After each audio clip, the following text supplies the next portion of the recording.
జగిత్యాల మామిడికి ప్రపంచవ్యాప్తంగా మంచి గుర్తింపు ఉంది. రాష్ట్రంలోని రెండవ అతిపెద్ద మామిడి మార్కెట్గా జగిత్యాల ప్రత్యేక స్థానం సంపాదించుకుంది. అయితే గత ఏడాదిలో సుమారు 1,44,000 క్వింటాళ్లకు పైగా దిగుబడి రాగా ఈ ఏడాది కేవలం 85,000 క్వింటాళ్ల మామిడి పంట మాత్రమే వచ్చినట్లు రైతులు చెబుతున్నారు. నాణ్యత లేని మందులను మామిడి తోటలకు పిచికారీ చేయడం వల్ల చెట్లపై పూత రాలిపోవడం, కాయలకు మరకలు రావడం, సరైన దిగుబడి రాకపోవడం వంటి సమస్యలు ఎదురయ్యాయని రైతులు ఆవేదన వ్యక్తం చేస్తున్నారు. ఇదే విషయంలో పూర్తి వివరాలు మా ప్రతినిధి ప్రవీణ్ కుమార్ అందిస్తారు.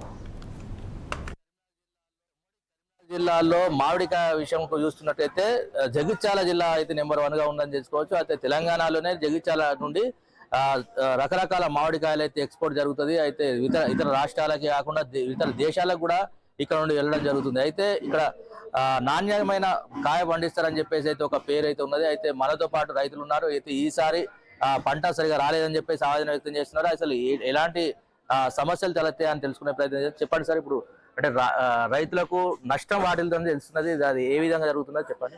యాక్చువల్ మాది కొడిమి సార్, నా పేరు అంజయ్య. మేము ఆల్రెడీ ఒక 10 ఎకరాలు తోట పెట్టినాం. క్రాప్ కూడా చాలా తక్కువ వచ్చింది. ప్లస్ మామూలు ఏంటంటే మళ్ళీ ఇక్కడికి వచ్చిన తర్వాత మేము పెట్టిన పెట్టుబడికి ఆ మందులకు మేము కంపేర్ చేసుకుని వచ్చిన తర్వాత యాక్చువల్లీ తోటలో మాల్ కూడా ఎక్కువ వెళ్తలేదు. వీడికి వచ్చిన తర్వాత రేటు కూడా చాలా తక్కువ ఉంటుంది. మేము ఇప్పుడు ఈ వచ్చిన మాల్కు మాకు వీడికి వచ్చిన తర్వాత ఏంటంటే అంతకుముందు మార్కెట్ చాలా బాగుంది. జైచల్ మార్కెట్ నెంబర్ 1 ఉంది. ఇప్పుడు మాత్రం చాలా డౌన్ అయిపోయింది. రైతుల పరిస్థితి చాలా దారుణంగా ఉంది. మాకు పెట్టిన పెట్టుబడులు వస్తలేవు, మందు డబ్బులు వస్తలేవు. కైకిలు ఒక్కొక్కరి కైకిలు ఒకప్పుడు వచ్చేసి 500-600 ఉండేవి. సో మేమేంటంటే వాళ్ళని వచ్చేసి ఇక నుండి చెట్లు తీసేయాలా ఉంచుకోవాలని కూడా మాకు అర్థమవుతుంది. ఎందుకంటే మాకు ఇప్పటికీ ఒక 5 సంవత్సరాల నుంచి ఒక 4 సంవత్సరాలు ఇట్లే చూస్తున్నాం, నష్టాలు చవిస్తున్నాం. దీనివల్ల ఏంటంటే మాకు సంవత్సరం బాకీలు అవుతుంది తోటలు పట్టుకొని. ఇక ముందు ఈ మామిడి పంట బంద్ చేసుకొని ఇంకా వేరే వితౌట్ ఉన్న పొలాల చెట్లు తీసేసి బంద్ చేసుకున్నారా, లేదంటే మాకు దానికి ఏమైనా ప్రభుత్వం ప్రత్యామ్నాయం మమ్మల్ని ఆదుకుంటారా, అవన్నీ మాకు ఏదైనా ఖచ్చితంగా మాకు ప్రభుత్వం నుంచి మాకు అండ కావాలి. ఇప్పుడు మీరు ఏదైతే చెట్లకు మందులు కొట్టారని చెప్పి అంటున్నారు కదా, అయితే ఆ మందుల వల్ల ఫలితం లేదా? అయితే ఇళ్లలో ఉన్న చెట్లకేమో కాయ బాగా కాసింది, అంటే నీట్గా ఉన్నది అని చెప్పన్నారు. అయితే మీరు తీసుకొచ్చిన కాయ నీట్గా లేదు, మరక ఉన్నది, మచ్చ ఉన్నదని చెప్పంటున్నారు. ఇది ఏ విధంగా, అంటే ఎందుకు ఈ సమస్య తలెత్తింది? మేము మా తోటకాయ యాక్చువల్లీ 7 సార్లు మందులు కొట్టాం సార్. ఇప్పటికైతే 7 సార్లు మందులు కొట్టినాం.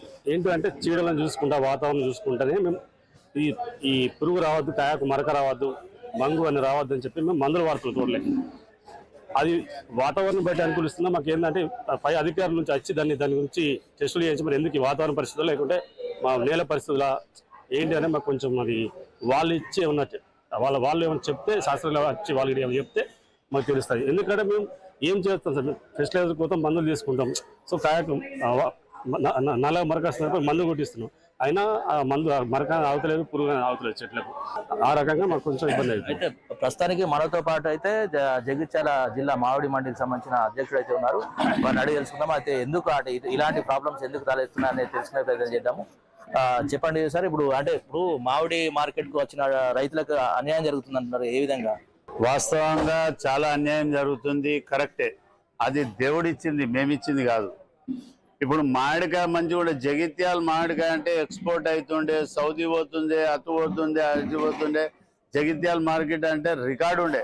అసోంటిది ఈ మంగు రోగం వచ్చి ఒక్కొక్క తోటకు 5-6 సార్లు, ఇంతకుముందు 5-6 సార్లు కొట్టుట్లా కాయ అంతా నాణ్యత తగ్గిపోయింది, రేట్లన్నీ తగ్గిపోయినాయి.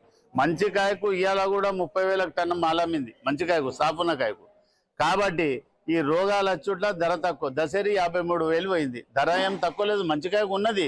కానీ క్రాప్ ఎంత ఉండాలో అంత లేదు. అలాగే చారాన 30% ఉంది. రేటు రేటు ఉంటేదాన్ని తెనుగోళ్ళు తోటలు పట్టిరు. పాపం 50-40 ఉంటుందని పట్టిరు.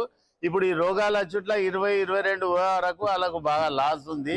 దీని మీద ఎంతో 1000 మంది ఆధారపడి ఉన్నారు దీనిలో. ఇది ప్రభుత్వం ఇప్పుడు వడ్లు వర్షం వచ్చిందంటే ఎండబెట్టి చేసి తీసుకుంటుంది గవర్నమెంట్, బూర్న అది ఇస్తుంది. దీనికి ఏది లేదు. కొంతమంది అగ్రికల్చర్లకు పెట్టి నాణ్యత చూపిస్తే ఈ మందు కొట్టురని రాసిచ్చారు అనుకో, దీనంతా రాజా బేరం లేదు. కాకపోతే ఎవరు శ్రద్ధ తీసుకుంటలేరు. మనకు ప్రస్తుతానికి చూసుకున్నైతే ఈ మామిడి పంటకు సంబంధించిన ఎవరైతే రైతులు ఉన్నారో వాళ్ళు నాణ్యత లేని మందుల వల్లనే ఇలాంటి ప్రాబ్లం వస్తుందని చెప్పేసి అయితే తెలుస్తున్నది. అదేవిధంగా ఫర్టిలైజర్ షాప్ లో వాళ్ళు తక్కువ రేట్లలో మందులు తీసుకొచ్చి డూప్లికేట్ మందులను అంటగట్టడం ఒకటి. అయితే అది కూడా అంటే 2,000-3,000 రెట్టింపు తోటి ఆ బాటిల్స్ అంటగట్టడం తోటి ఒక్కొక్కరు ఒక 6 నుంచి 7 సార్ల మందులు కొట్టడము, దాదాపు 20,000 నుంచి 30,000 మందులకే ఖర్చు చేయడము, అదేవిధంగా రైతులకు కూడా కూలీల పరంగా కూడా ఖర్చు చేయడము, ఇది దాదాపు లక్షల్లో ఖర్చు చేసుకున్నట్టు అయితే వారికి మిగిలేది మాత్రము వేలలో మిగులుతుంది. అయితే వారు పెట్టిన పైసలు కూడా డబ్బులు కూడా రావడం లేదని చెప్పేసి అయితే రైతులు ఆవేదన చెందుతున్నారు. సంతోష్తో ప్రవీణ్ కుమార్, జగిత్యాల నుండి. ఉమ్మడి కరీంనగర్